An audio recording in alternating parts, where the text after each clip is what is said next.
여러분, 종말론에 대해서 서로 다른 주장을 하고 있지만 그 차이가 무엇인지에 대해서 간략하게 알아보기를 원합니다. 이렇게 간략하게 이야기하는 이유는 서로 다른 설에 대해서 공통되는 핵심, 우리가 붙들어야 될 핵심이 무엇인지 그것을 붙들면 예수 그리스도와 온전한 관계를 누릴 수 있기 때문입니다. 종말론에 대한 주장은 예수 그리스도의 재림과 천년왕국의 시기에 따라서 전 천년설, 무천년설, 후천년설로 주장되어지고 있습니다. 전 천년설에는 세대주의적 전천년설과 역사적 전천년설로 나누어지고 있습니다. 그렇지만 후천년설은 이제는 신학적으로 받아들이지 않기 때문에 지금 여러분들에게 잠깐 비교하고자 하는 것은 전천년설과 무천년설에 대한 이야기입니다. 전천년설과 무천년설을 간단하게 요약하자면 전천년설은 영적 세계관에 기초해서 요한계시록을 미래적, 문자적 해석에 치중하는 반면에 무천년설은 도덕적 세계관에 기초해서 요한계시록을 과거적으로 상징적 해석으로 보는 것입니다. 그렇기 때문에 전천년설은 요한계시록에 나오는 이스라엘을 이스라엘 그 자체로 보지만 무천년설은 과거적 상징적으로 보니까 이스라엘을 교회를 상징하는 것으로 보게 됩니다. 좀 더 구체적으로 말하자면 성령의 이스라엘을 교회의 성도로 보는 것이고 역사적 전천년설은 이스라엘 또는 교회가 아니라 예수 그리스도 안에서 구원받은 자의 관점에서 보는 것입니다.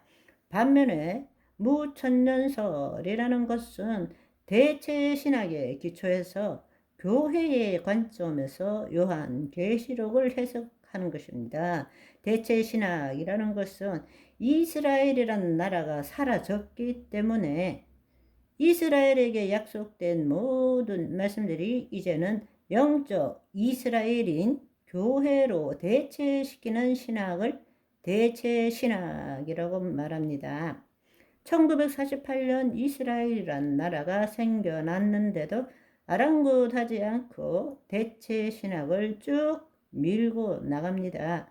그러나 우리는 한 백성이지만 바로 하나님께서는 이스라엘이라는 선민을 통해서 그리고 이스라엘 백성이 시기하고 질투하도록 이방인에게도 복음을 전하고 마지막 때는 이스라엘이든 교회든 예수 그리스도를 믿는 자를 구원시키는 일을 행하시는 것입니다. 그런데 우리는 이스라엘 쪽으로 보든지 교회 쪽으로 보든지 이렇게 하고 있다라는 것입니다. 그러니까 세대적인 전천년설은 이스라엘, 유대적인 관점에서, 무천년설은 교회주의적인 관점에서, 역사적 전천년설은 바로 이스라엘 민족이든 우리 하나님의 백성이든 간에 마지막 때는 예수 그리스도를 믿음으로 구원을 얻게 되는 것으로 보는 것입니다.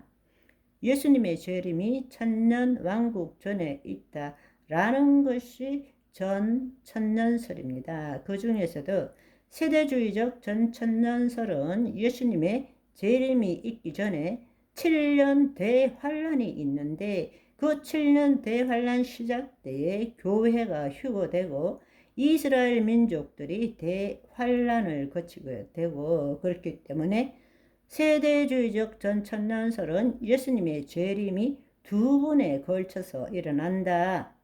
공중 재림과 지상 재림으로 일어난다. 이렇게 생각하고 있는 것입니다. 그렇지만 역사적 전천년설은 이스라엘 민족이든지 교회든지 모두가 예수 그리스도의 재림 전에 있을 7년 대환란을 겪게 된다는 것입니다. 그래서 예수님께서 재림하실 때 먼저 죽은 자가 몸의 부활로, 산자는 휴거로 천국 혼인잔치에 참여하게 되고 다시 이 땅에 내려와서 천년왕국에서 예수님과 함께 왕노릇한다는 것입니다. 그렇기 때문에 이 역사적 전천년설은 예수님의 재림이 한 번 있다라는 것, 그러니까 세대주의적 전천년설이든 역사적 전천년설이든 간에 예수님의 재림 전에 7년의 대환란 동안에 어떤 일이 일어나는지가 차이가 있을 뿐이지, 어쨌든 간에 예수님이 재림한 후에 우리가 몸의 부활을 입게 되고 천년왕국이 시작되고 마귀는 무저갱에 들어가게 된다. 그리고 천년왕국이 끝난 뒤에 무저갱에 들어갔던 마귀들이 잠시 지상에 나타났을 때 하늘에서 불이 내리고 그들은 영원한 불못으로 들어가게 된다. 그때 백보자 심판이 있을 때에 죽은 자가 몸의 부활을 입고 악인으로 판명되는 심판을 받은 자도 동일하게 영원한 불못, 지옥으로 들어가게 된다.